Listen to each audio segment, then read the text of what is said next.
গ্রামের একেবারে শেষ প্রান্তে ছিল একটি ছোট মাটির বাড়ি। সেই বাড়িতে থাকত বাবা, মা আর তাদের একমাত্র ছেলে নিলয়।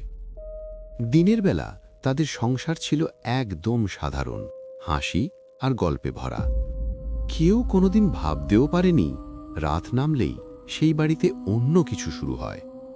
প্রতিদিন রাতে চাঁদ উঠলেই নিলয়ের ঘুম ভেঙে যেত। নিঃশব্দে সে জানলার ধারে এসে বসত। চাঁদের দিকে তাকিয়ে থাকত এক দৃষ্টে, যেন চাঁদের ভেতর কেউ তাকে ডাকছে। একদিন মা খেয়াল করল নিলয় ফিসফিস করে কারো সাথে কথা বলছে। মা জিজ্ঞেস করতেই নিলয় হেসে বলল, চাঁদের বুড়ি এসেছে, উনি আমাকে গল্প শোনান।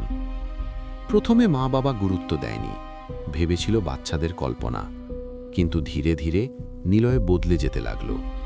দিনের বেলা সে চুপচাপ, রাতে তার চোখ দুটো অদ্ভুত আলোয় ঝিলমিল করত। এক পূর্ণিমার রাতে গ্রামটা হঠাৎ অস্বাভাবিকভাবে চুপ হয়ে গেল।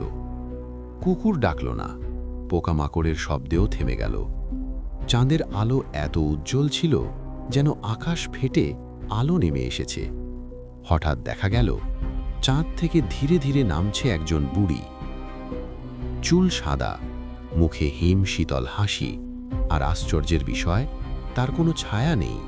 সে একে একে গ্রামের উঠোনে গেল। কোথাও রেখে গেল খেলনা, কোথাও মিষ্টি, আর কোথাও রেখে গেল অদ্ভুত ঝুনঝুনে শব্দ করা জিনিস। সবশেষে সে থামল নিলয়ের জানলার সামনে।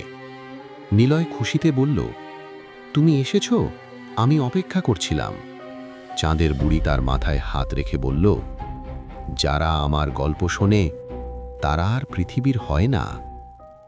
পরদিন সকালে গ্রামটা আর আগের মতো রইল না।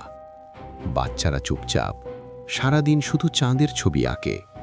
আর নিলয় জানলার ধারে বসে ফিসফিস করে বলে, আর কটা রাত, তারপর আমি চাঁদে চলে যাব। আজও পূর্ণিমার রাতে লোকেরা বলে, চাঁদের দিকে তাকালে একটা বাচ্চার ছায়া দেখা যায়, আর চাঁদের বুড়ি এখনো গল্প শোনায়।